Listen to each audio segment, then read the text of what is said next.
कुठल्या तुम्ही? अकोले. अकोलेचे आहे का? आणि हे हिरवं काय? मधमाशी काम करताना घालावं. अच्छा अच्छा अच्छा. बरं बरं बरं बरं. आणि हे मध सगळं तुम्ही म्हणजे तुमचं बिझनेसच मधाचा आहे का? हो, आमचा बिझनेसच मधाचा आहे. नैसर्गिकरित्या तयार करतो. यात कुठली भेसळ वगैरे भेटणार नाही. अच्छा. गावठी सारखी चव देणार. आणि हे काय सांगितलं? Vax candle.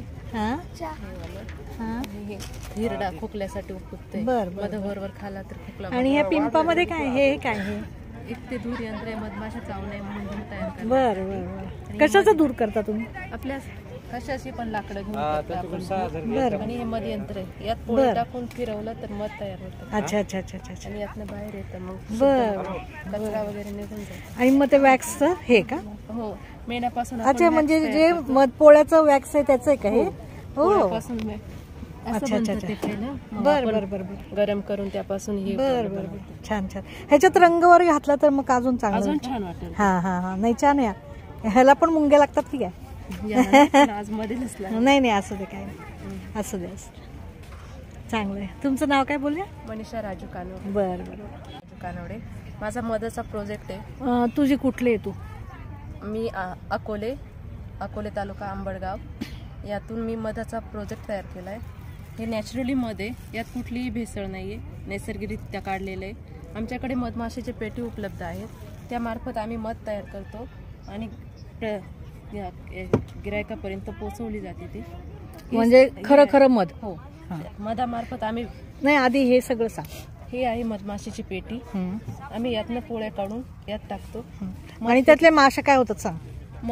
यातून माशी जेव्हा आपल्या याला म्हणजे माशा उडून जातात का नंतर मध काढल्यावर? मध काढल्यावर मग ह्याच्यात माशा जातात का? नाही जाते. त्यातल्या माशा चरण्यासाठी गेल्यानंतर पुढची प्रोसेस चालू होते.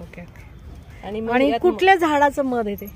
जेव्हा मधमाशी काम करायला जाते तेव्हा. कारण मी असं ऐकलं की मोहरीच्या झाडाचं मध सगळ्यात छान आहे.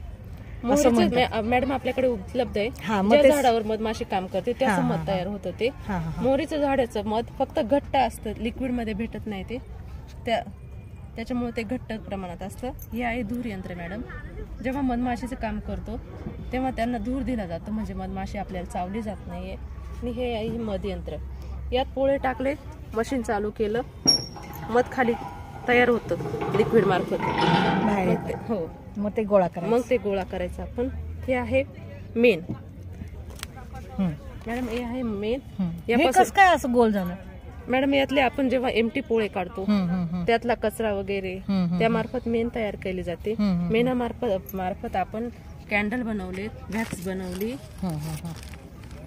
ते कस्टमर पर्यंत पोहोचवली जाते. ह्याला उघडणं ते कशासाठी वापरायचं? आपण याचा उपयोग आपल्या टाचा वगैरे उकलल्या असतील, ओठांना वगैरे चालतं? ओठांना पण चालतं, चेहऱ्याला पण चालतं, हाताला पायाला. थंडीच्या मोसममध्ये कुठल्याही असं आपण व्हॅसलिन वापरतो त्याच जागी हीच क्रीम वापरली तर चांगला रिझल्ट भेटतो. अच्छा. आणि हे फुलं खूप छान केले तू. आणि हे फ्लावर मॅडम आपण पुढच्या वेळी याच्यात रंग पण टाक. मेनामार्फत वॅक्स कलर असतात ना, तो टाकायचा गरम करून. मेनामार्फत तयार केली जाते. छान केले, छान. हे पण मस्त आहे. हे आहे मॅडम हिरडा. अच्छा. हे आहे हिरडा. हिरड्याचा उपयोग आपण तुमच्या शेतात आहे का ते झाड? शेतात नाहीये, भंडारदरा साईडला भेटतं. अच्छा. तोडून आणतो. बरं बरं बरं. याचा उपयोग खोकल्यासाठी होतो मॅडम. बरं बरं बरं. जर छोट्या मुलं असतील घरात, याची बारीक पावडर करून मधात टाकून खाल्ली तर खोकल्याला बऱ्यापैकी फरक पडतो. अच्छा अच्छा अच्छा. बरं. मला हे फूल इतकं आवडलं आहे मॅडम. मधमाशीचा हा जेव्हा घातला जातो त्याला पुढे जाळी पण आहे वाटतं तोंडाला. टोपी मॅडम. तोंडात घालायला. अच्छा अच्छा अच्छा. जेणेकरून आपल्याला मधमाशी कमी प्रमाणात चावते. आणि हे मध सगळे सेम आहेत की वेगवेगळ्या क्वालिटीचे मॅडम? हे आहे सूर्यफुलाचं. जेव्हा मधमाशी ज्या फ्लावरवर काम करते त्याचं मध तयार. हे सूर्यफुलाचं आहे का? हे आहे मॅडम मोहरीचं. कारण मी ते ऐकलेलं. क्लस्टर मध्ये भेटतं आपल्याला. छोट्या मुलांना चपातीला रोल करून देण्यासाठी विविध प्रकारचे जसे आयटम असतील तसे जॅम सारखं अशा मार्फत आपण मध सप्लाय करत असतो. आणि ते पलीकडचं मध कसलं? हे ओव्याचे मॅडम. हे ब्लॅक असतं, थोडं थोडं दिसतं. ओव्याचं आहे का ते? बरं बरं. अशा विविध क्वालिटीच्या मध आपल्याला भेटतील. आणि आता हिने घेतलं ते कुठले मग? हे सनफ्लावरचं घेतलं. अच्छा अच्छा अच्छा. छान आहे मॅडम. आणि मग हे कोणते काळपट आहे ते? काळपट यातलंच आहे मॅडम. हो, ओव्याचं आहे का? हो मॅडम. बर, ओवा, सूर्यफूल आणि हे आणि तुम्ही त्या मोहरी. ओवा टाकता का? नाही नाही नाही नाही. जेव्हा मधमाशी तिला खायला गेला जाते तेव्हा ती ज्या झाडावरती फ्लावर करते सोमती थोडक्यात त्याचं मध ती गोळा करते मधमाशी. हो, त्याचा स्वाद त्या मधात तयार होतो. सपोज तुम्ही त्या झाडाजवळचं पोळं घेता जिथं? आम्ही नाही घेते, ती फक्त चरण्यासाठी जाते. आपण एका जागी पेटी ठेवली, ती तिच्या कामासाठी खायला गोळा करायसाठी जाते. परत ती संध्याकाळी घरी येते, तिच्या पेटीत जाऊन बसते. सपोज एक मधमाशी 3 किलोमीटर गेली तरी ती तिच्या पेटीत येऊन बसते संध्याकाळी. अशी तिची प्रोसेस असते. खूप छान आहे बरं का तुझं प्रोडक्ट, आणि याला खूप भाव आहे बरं का.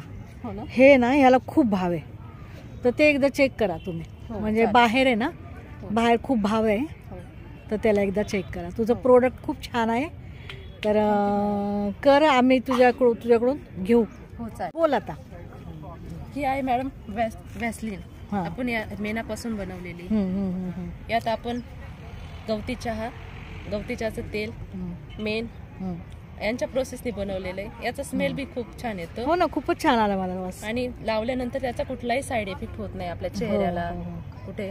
खूपच छान आहे ते, मला इतका वास आवडला त्याचा, खूप छान आहे.